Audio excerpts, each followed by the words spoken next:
अच्छा, एक बड़ी खबर देखिए, महाराष्ट्र से इस वक्त आ रही है।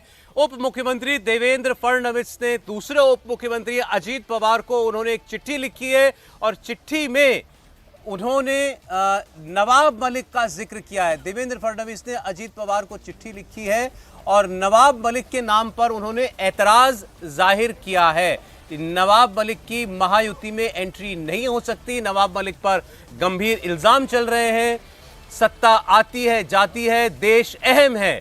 तो नवाब मलिक क्या महायुति में शामिल होंगे? इन चर्चाओं के बीच ये अब चिट्ठी सामने आई है देवेंद्र फडणवीस की, जिन्होंने अजीत पवार को कहा, एनसीपी के नेता को, कि देवेंद्र फडणवीस हमारे बीच में नहीं आ सकते, वो महायुति का हिस्सा नहीं हो सकते हैं। उन पर जो इल्जाम है बड़े गंभीर इल्जाम है और सत्ता के लिए हम नवाब मलिक को कम से कम महायुति में एडजस्ट नहीं कर सकते हैं। और आरोपों की जहां तक बात है, आपको याद होगा वो बड़े गंभीर क्रिमिनल केसेस के अंदर कई महीने जेल में रहे हैं और यहां तक कि उनके ऊपर जो संपत्तियों का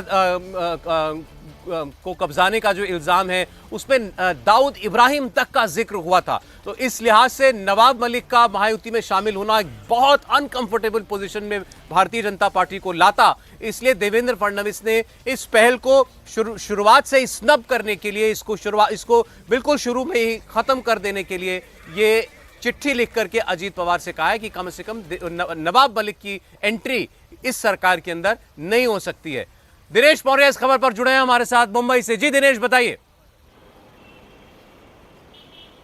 जी, एक बहुत बड़ा डेवलपमेंट है महाराष्ट्र की सियासत में, खास तौर पर महायुति को लेकर। पहली बार है जब अजीत पवार के किसी कदम को लेकर सीधे सीधे पब्लिकली अपना विरोध दर्शाया है देवेंद्र फडणवीस ने। और पार्टी के लिए ज़रूरी भी था। जिन बीजेपी नेताओं से हमारी बातचीत हुई उनका साफ तौर पे कहना था कि जिस तरह से आज नवाब मलिक विधान भवन में आए, विधानसभा के भीतर वो एनसीपी अजीत पवार गुट के नेताओं के साथ बैठे थे, तो एक संदेश गया था कि कहीं ना कहीं वो अजीत पवार का समर्थन दे रहे हैं और अजीत पवार की तरफ से भी उसका विरोध नहीं दर्शाया गया था। और इन सब की वजह से जो विपक्षी दल है वो लगातार भारतीय जनता पार्टी को टारगेट कर रहे थे कि आप ही जो थे नवाब मलिक को देशद्रोही कह रहे थे। सदन के भीतर ही पिछले बार एकनाथ शिंदे ने नवाब मलिक को देशद्रोही कहा था। तो ऐसे में जिस व्यक्ति को आप देशद्रोही कहते थे उसे कैसे आप अपने साथ ले सकते थे? और इन्हीं तमाम आरोपों के बाद आज देवेंद्र फडणवीस ने बड़ा स्टैंड लिया है।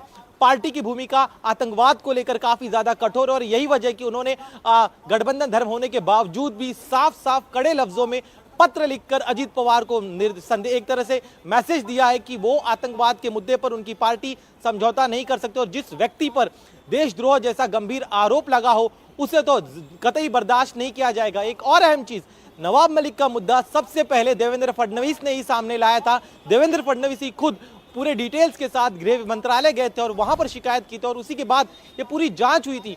तो इस तरह के नवाब मलिक पर जब इतने गंभीर आरोप लगे और इन आरोपों पर भले ही अभी तक कोई फैसला नहीं आया हो, तो ऐसे में अजीत पवार के पास भी अधिकार है कि वो किसी पार्टी में ले, लेकिन जो गठबंधन का धर्म होता है कि कोई ऐसा फैसला न लिया जाए जिस वजह से गठबंधन पर असर पड़े, किसी दूसरी पार्टी पर उसका असर पड़े। और यही वजह कि अब ये साफ तौर पर पत्र लिखा गया है। लेकिन एक और अहम चीज सौरभ आपको बता दूं कि भले ही नवाब मलिक जो है वो आज विधान भवन में आए थे, विधानसभा के भीतर वो एनसीपी अजीत पवार गुट के नेताओं के साथ बैठे थे, लेकिन न तो आधिकारिक तौर पर नवाब मलिक ने अब तक कहा है कि वो किस गुट का समर्थन करेंगे और न ही अजीत पवार की तरफ से कहा गया है कि उन्होंने नवाब मलिक को अपने साथ ले लिया है। लेकिन जिस तरह के आज तस्वीरें दिखाई दी, खास तौर पर विधानसभा के भीतर जिस तरह से नवाब मलिक अजीत पवार गुट के नेताओं के साथ जाकर बैठे थे, तो उसको देखते हुए एक इस तरह से लग ये रहा था कि नवाब मलिक जो है अब अजीत पवार गुट के साथ आना चाहते हैं।